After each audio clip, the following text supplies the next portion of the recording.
starting one of his death penalty murder trials. Uh-oh. It's called The Trial.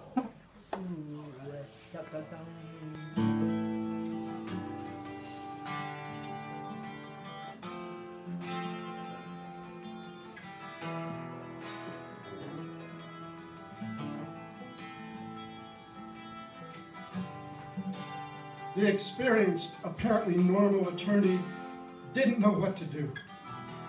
He was suspended inside a 60-foot streamlined aluminum house trailer, unable to grasp anything. He had been standing in the trailer when an earthquake of unprecedented force tossed it hundreds of feet into the air. It was at this instant hanging at the apogee of its trajectory, with the tongue pointing slightly backwards into the sky. Now it was starting to fall.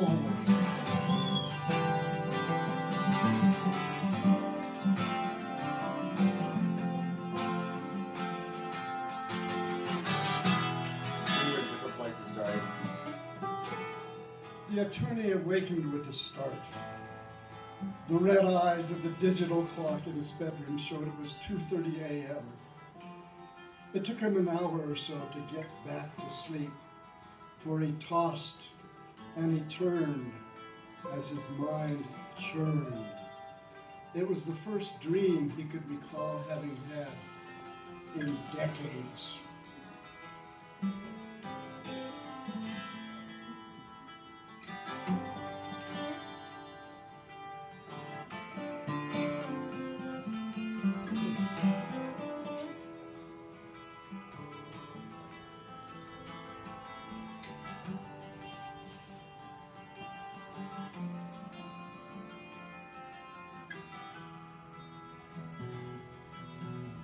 The attorney was in the stern of a 60-foot streamlined aluminum boat with a windowless, rounded aluminum cover over many rows of empty seats.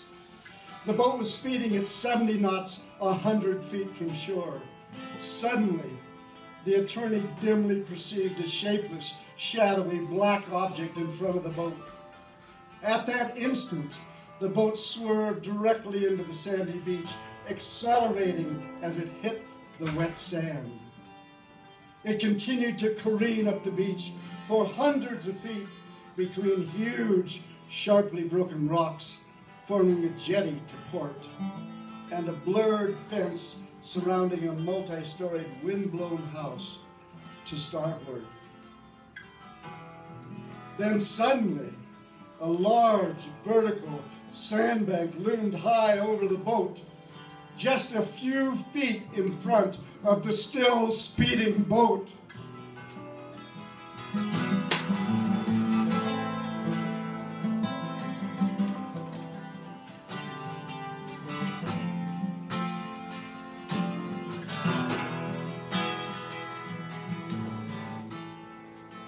The attorney again awakened with a start. The clock in the bedroom now showed it was almost 4 a.m. It again took him an hour or so to drift back into a restless sleep.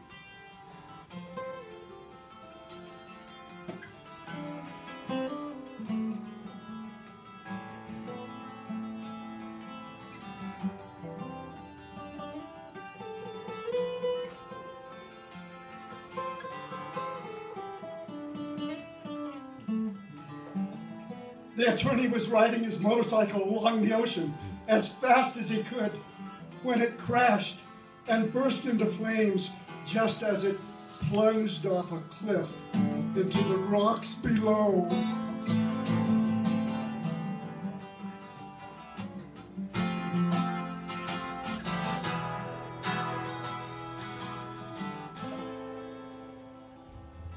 The attorney was sitting up when he realized he had again suddenly awakened. The red eyes of the clock now showed it was 5:30 a.m. Too late to get any more sleep. He went downstairs and put on a pot of coffee. He then resumed work on the opening statement he would give in court that very morning. It was the first opening statement he had ever prepared when his client, who had insisted on testifying against his advice, had refused to tell him what he was going to say. All I knew was that my client had said he would just tell the jury that he just didn't care if they sentenced him to death.